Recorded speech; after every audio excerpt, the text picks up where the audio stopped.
Dear learners, welcome to the third module of the online course. This module talks about the unfinished business about the AFCFTA agreement, and it also happens to be the longest module in the course. In terms of learning objectives, I would expect the AFCFTA agreement as a major achievement on the long and arduous journey of continental integration. You'll be able to explain the protocols to be finalized in the second phase of the negotiations, that is, protocols related to investment, intellectual property rights, competition policy, and e-commerce. And finally, that we'll be able to appreciate and assess the opportunities for industrialization and structural transformation that digitalization and e-commerce offer, especially against the background of the COVID-19 pandemic. As noted before, the negotiations leading up to the launch of the AFCFTA in July 2019 were completed in less than 3 years. This was necessary to create momentum for the AFCFTA. As such, several issues remain unresolved. These include some from the first phase, such as tariff schedules and rules of origin, which we have mentioned before, and other areas that were meant to be taken up in a second phase of the negotiations. The issues to be addressed in phase 2 of the negotiations are the so-called WTO plus areas. They include investment, competition policy, intellectual property rights, and e-commerce. The second phase was intended to be completed by the end of 2020, that is last year, but the pandemic has delayed the process. As things stand, it is unlikely that they would be completed before the end of 2022. And e-commerce could be treated in a third phase of the negotiations, that is, separated. Moreover, phase 2 negotiations are likely to be more complicated than phase 1 negotiations, since no useful WTO reference points exist in some areas, in particular, competition policy and e-commerce. In the case of trade in goods and in services, which were the subject of the first phase of the negotiations and which are now completed, African negotiators were able to draw on corresponding WTO agreements, namely the General Agreement on Tariffs and Trade, GATT for goods, and the General Agreement on Trade in Services, GATS for services. Similarly, phase 2 negotiations on investment and IPR can draw on the Agreement on Trade-Related Investment Measures, or TRIMS, and the Agreement on Trade-Related Intellectual Property Rights, or TRIPS, respectively. But there is no such agreement in the areas of competition and e-commerce. That is the reason why these two areas of negotiations will be exponentially more complicated. Nevertheless, in all 4 areas, the negotiations can draw on the experiences and achievements of regional economic communities and various initiatives led by the African Union. Let us consider the rationale of the phase 2 negotiations. That is, why do we need these new protocols?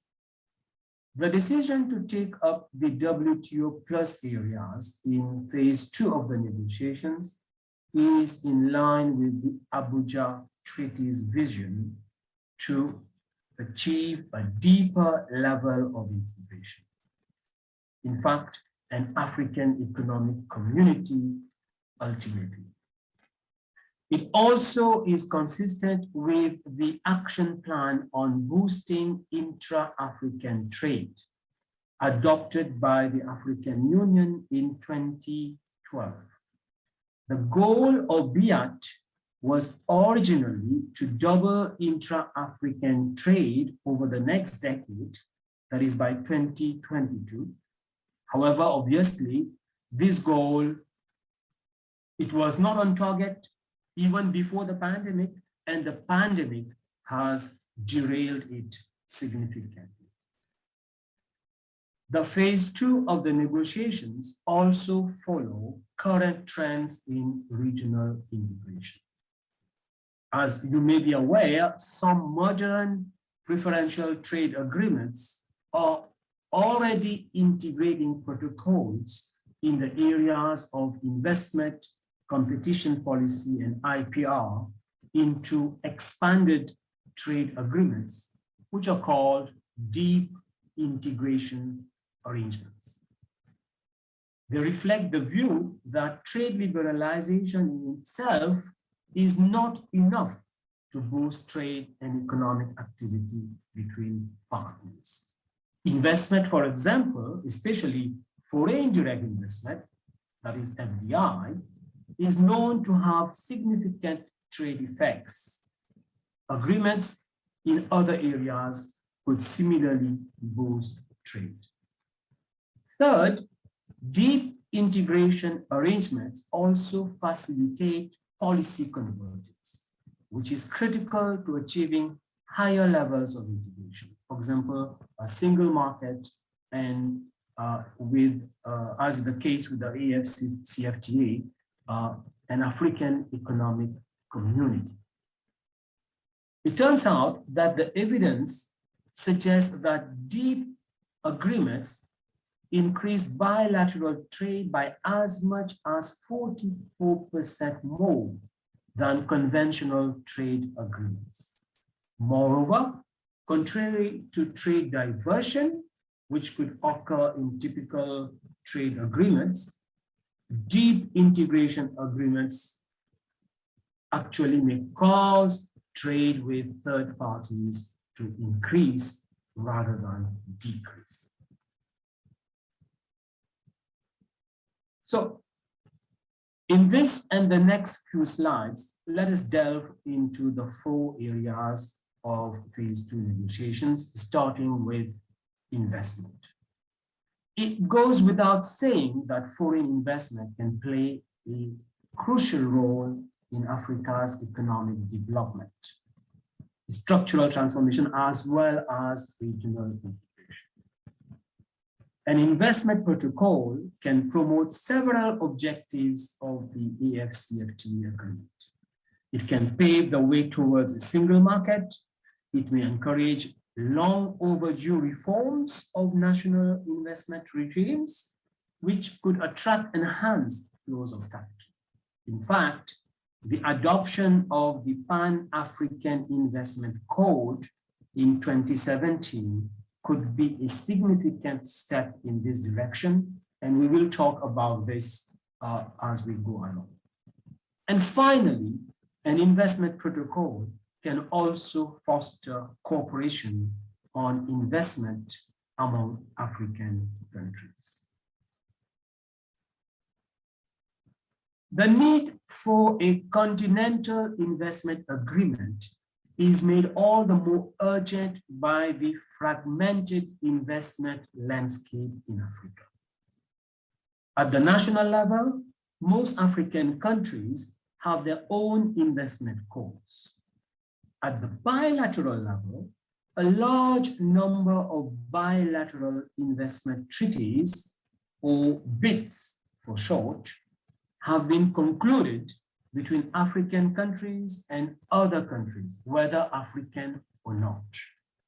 In fact, there are some 515 BITs currently in force. You can see that in the chart, which show that most of these BITs were concluded in the 1990s and early 2000s. At the regional level, various regional economic communities have enacted investment rules and model investment treaties, even if these are not always operationalized.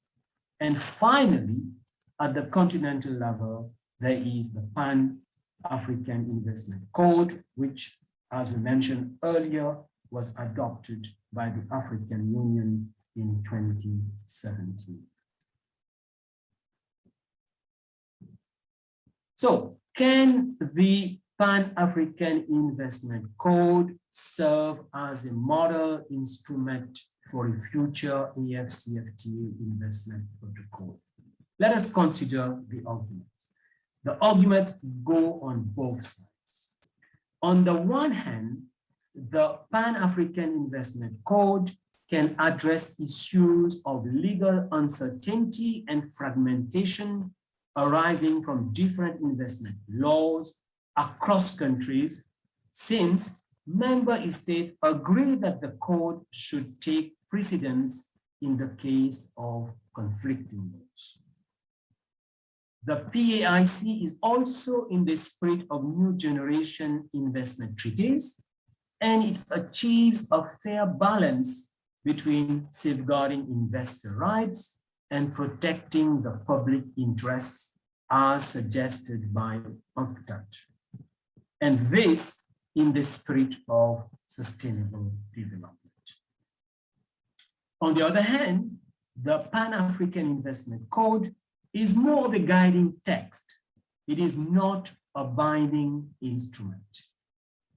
And the limited scope of the most favored nation clause in the code, in the Pan-African Investment Code, limits its value as an investment protocol.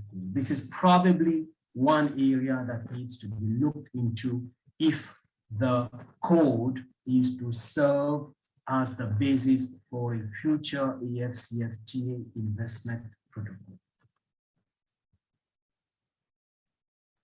So, how would a future investment protocol look like? First, we should acknowledge that such a protocol will have the crucial role of rewriting investment rules in much of Africa, as well as designing an effective and balanced investment dispute mechanism, like the one that exists in the area of trade. Second, the investment protocol should feature new generation investment treaty innovations, such as substantive obligations and dispute settlement provisions, and development-oriented obligations. Finally, a future investment protocol should be built on 4 pillars, as shown in the chart, which is drawn on the Area 9 report, the Assessing Regional Integration in Africa report, which is published by the UNECA. And this report mentions 4 key pillars, namely investment promotion and facilitation, investment protection, investor obligations, and state commitments. To conclude, negotiating an investment protocol is not likely to be very complicated. Negotiators can draw much on the Pan-African Investment Code. They can also draw on investment agreements at the level of regional economic communities where relevant. Okay, let's now move to another area of the second phase of the negotiations. What is competition policy and why is it important? Imagine a country ruled by monopolies and collusion among firms to share markets or to set prices. That's not a nice picture, is it? Against this background, I hope you can appreciate the role of competition policy. Competition policy aims at promoting fair and healthy competition among firms. It ensures efficient market outcomes and expanded opportunities for economic growth and trade. It is competition that encourages startups and innovation. And finally, and certainly not the least, competition policy protects consumers against abusive business practices. Traditionally, competition policy was national in scope and therefore restricted to domestic markets. However, anti-competitive behavior has taken a cross-border dimension with the spread of regional and global value chains and with the growth and proliferation of multinational corporations.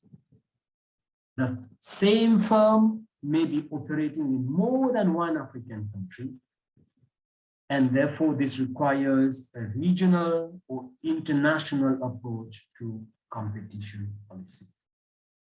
A continental competition framework within the AFCFTA can serve as a vehicle to effectively address cross-border competition issues. Hence, an African protocol on competition policy is both relevant and timely.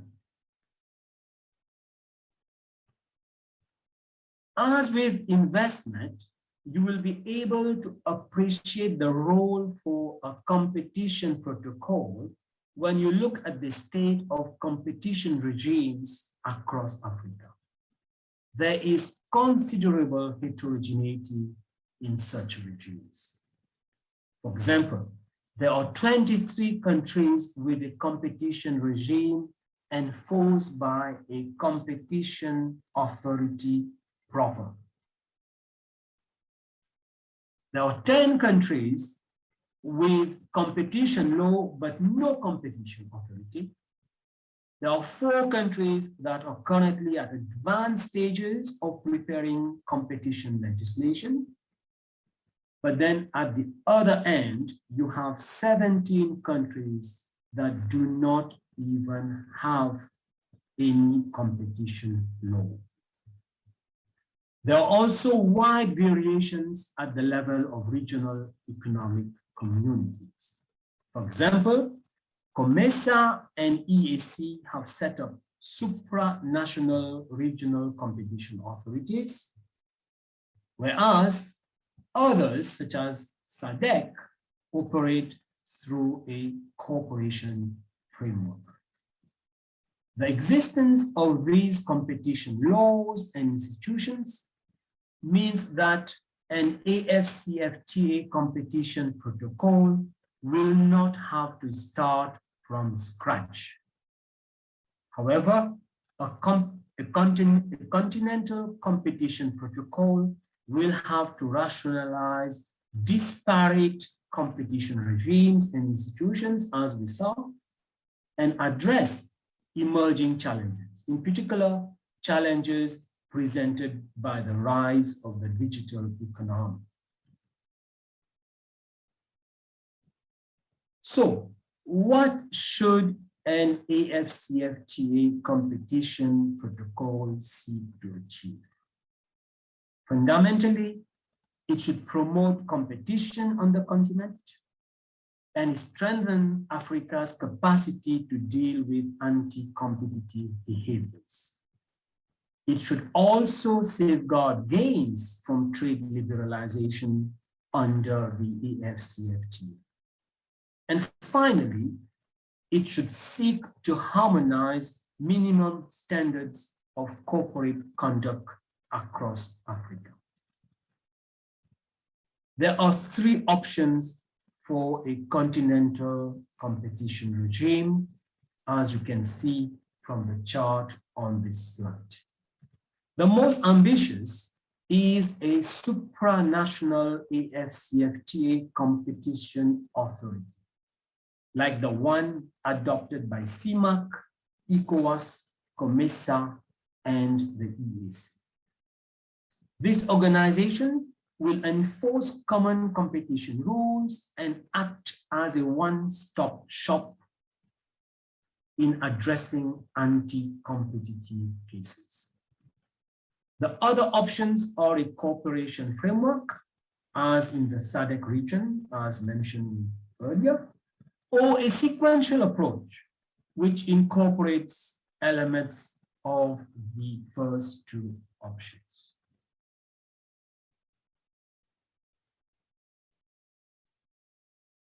Let's talk about intellectual property rights, the third topic under discussion in the ongoing negotiations.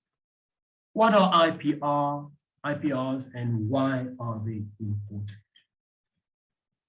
Let's start with the definition. IPR include patents, trademarks, copyrights, industrial designs, geographical indications, plant breeder rights, and so-called utility models, which are similar to patents, but apply to functional aspects of the product. So utility models are very much like patents, okay? But they are more like functional patents rather than industrial designs. Geographical indications are very important for a range of African products. I'm sure you have your own example. You may think of the Cameroonian honey, Ethiopian coffee, South African rooibos tea, and there are so many others.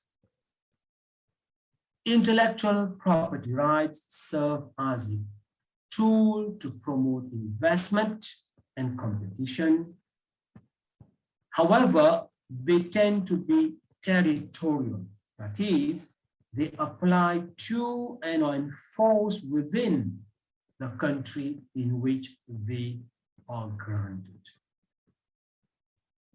There is one agreement at the level of the WTO which is related to intellectual property rights. That is the TRIPS agreement, which was concluded at the end of the Uruguay round in 1994. The TRIPS agreement signals the multilateralization of intellectual property rights. In other words, one common set of discipline when it comes to enforcing intellectual property rights at the global level. The agreement sets an international minimum standard for every WTO member to comply with, and it incorporates substantive provisions of several WIPO treaties. WIPO, as we know, is the World Intellectual Property Organization.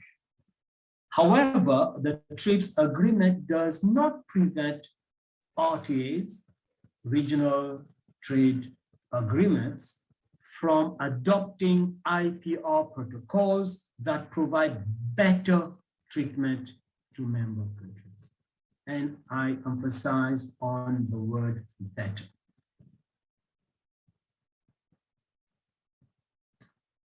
As with investment and competition regimes, as we saw earlier, Africa's IP frameworks are also fragmented at all levels. At the continental level, the AU has adopted several instruments, including the Continental Strategy on Geographical Indications in 2017. Two intellectual property organizations, ARIPO and OAPI, plus various other initiatives, operate at the sub-regional level. ARIPO, which stands for the African Regional Intellectual Property Organization, groups together 19 Anglophone African countries, whereas OAPI, which is French, Organisation Africaine de la Propriété Intellectuelle, groups together 17 French-speaking African countries. The regional economic communities feature intellectual property initiatives that vary in the level of ambition. For example, you have COMESA, which has adopted a policy on intellectual property rights and cultural industries. You have the EAC that has developed intellectual property instruments in several sectors, drawing mainly on the TRIPS agreement. You have SADC that has adopted the plot variety protocol aimed at protecting breeders' rights. So you have many such examples. At the country level, many countries have their own national IP regimes, but others don't. And the 44 African WTO member states are also party to the WTO TRIPS agreement. However, as you might expect, implementation remains patchy at all levels. The WTO member states, and especially the least developed countries among them, enjoy a considerable degree of flexibility when it comes to interpreting the TRIPS provisions. And they have used such flexibility to their utmost advantage. In other words, for many of these countries, the TRIPS agreement does not apply in a substantive manner.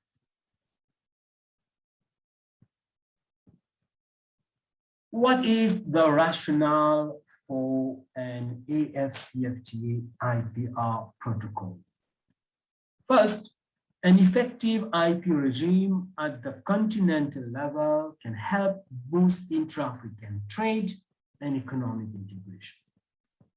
The protocol will also ensure that the 9 African countries that are currently not WTO members are not unduly discriminated against.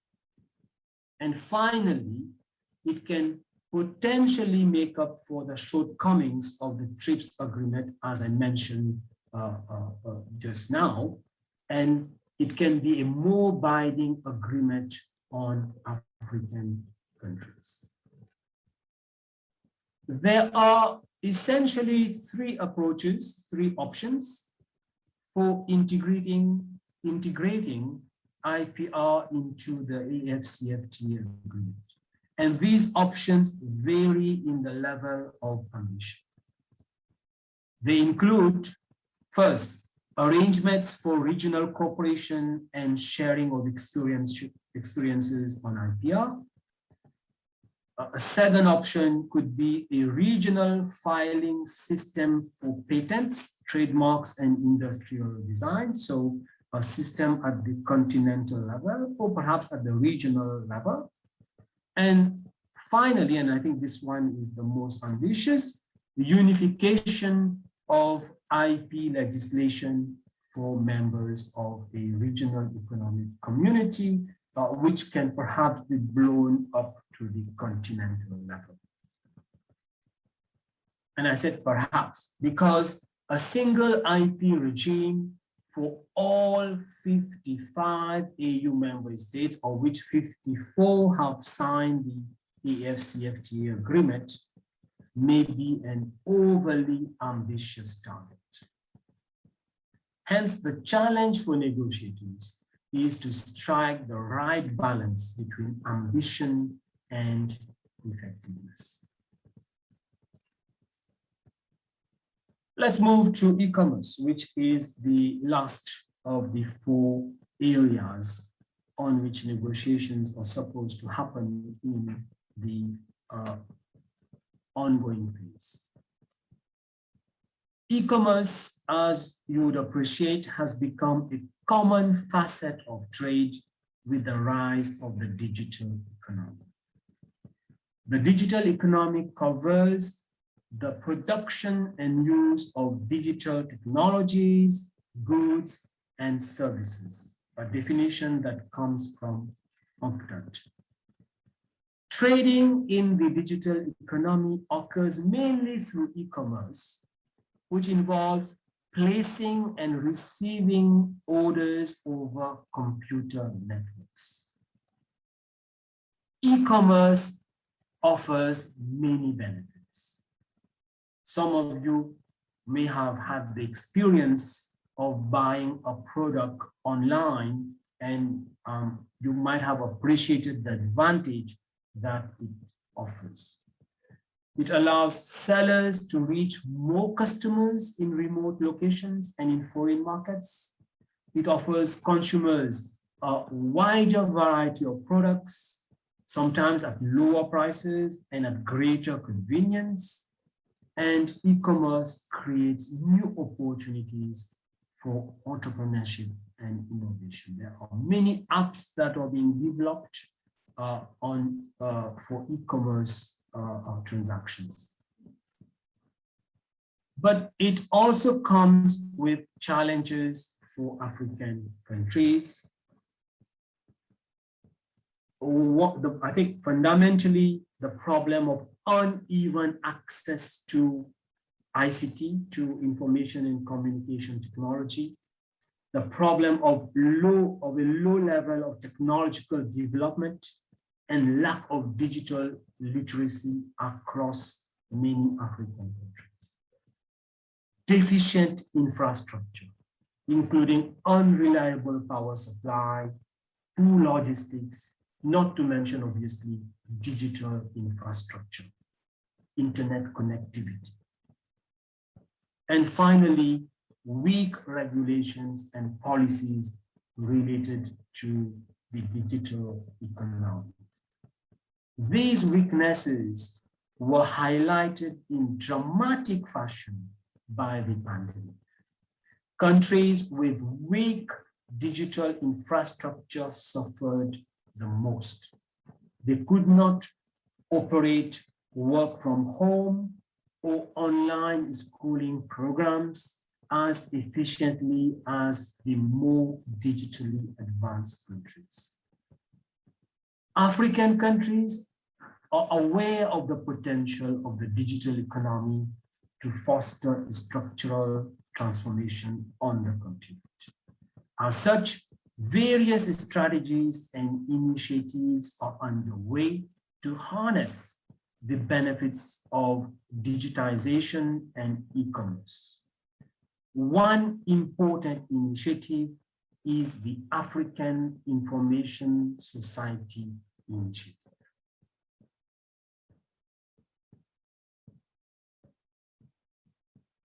E-commerce policies in Africa are also very heterogeneous.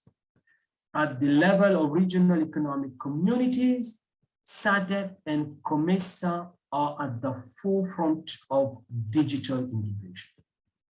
SADC launched a 4-pillar ICT strategy in 2010. COMESA approved a digital free trade area in 2017. At the other end, ECOWAS and ECA have no regional e-commerce strategy other than instruments to coordinate their member states' efforts in this area. At the national level, Egypt and South Africa are leading the way in the development of e-commerce strategies. Many countries have also adopted the UNCTAD-led e-trade for all initiative. Enabling e-commerce in Africa fundamentally requires intervention in 3 policy areas. First is digital identities of the players involved in an e-commerce transaction, how to protect their identities. As you would appreciate, many countries currently lack legislation to protect the identities of the users of e-commerce platforms. The second is technology, and the third is regulatory infrastructure, meaning the regulatory policies and strategies. In all of these areas, again, there are best practices, including from Africa itself, that can be replicated at the continental level. So that is the good news.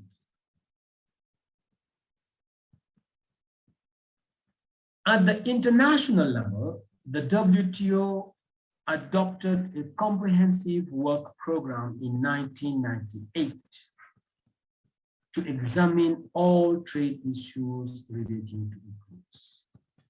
However, there was little progress until the 11th WTO Ministerial in 2017, where members decided to step up efforts on the work program.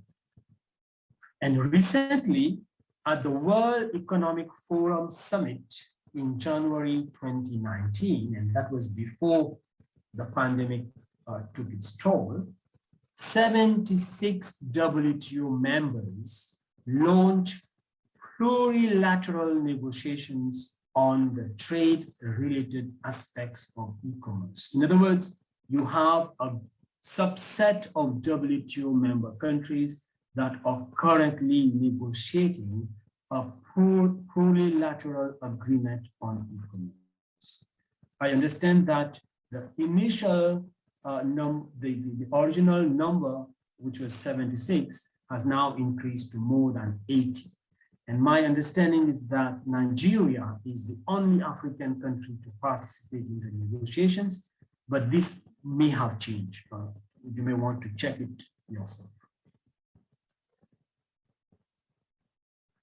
And to come to the last slide of this module, how do we advance to an e-commerce protocol in the AFCFTA? First, let us note that there is a lack of consensus at the AU level on integrating e-commerce into the AFCFTA framework. This probably explains why this area is likely to be taken up separately in the third phase of negotiations. And I think this lack of consensus derives from the fact that different countries are at different stages of development when it comes to the digital economy. Okay? Some countries are digitally advanced, others are far behind. So this creates major problems when it comes to an e-commerce protocol. However, the adoption of the AU-mandated digital trade and digital economy strategy in January 2019 augurs well for e-commerce in Africa. There are three options for integrating e-commerce into a future AFCFTA protocol. The first, and probably the most ambitious, is an e-commerce protocol proper. The second is an African digital economy strategy for e-commerce and related issues. So this is just a strategy. And the third would be e-commerce perspectives integrated into existing EU instruments. So as you can see, the last two are not very ambitious. They just set the tone for e-commerce developments rather than being an e-commerce protocol as such. So the point of all this is that we need to give ourselves more time. And perhaps with the pandemic, things have been a bit disturbed, but the pandemic has also highlighted the need for digitization now more than ever. So on the one hand, we are accumulating delays when it comes to implementing digitization policies and strategies, but I think now is the time to expedite such policies and strategies. But giving ourselves more time will ensure that African countries are better prepared to embrace e-commerce by investing in digital infrastructure, capacity, and policy. But as I said also, we should be giving ourselves time, but not too much time. There is urgency to expedite developments on the digital space. Pandemic has more than ever highlighted the necessity for such developments. So that brings us to the end of this module.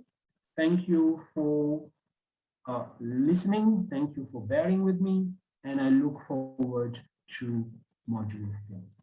Thank you, and good luck reading through this module and going through the activities.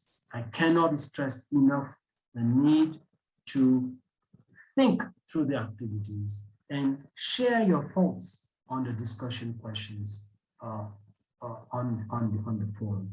Thank you.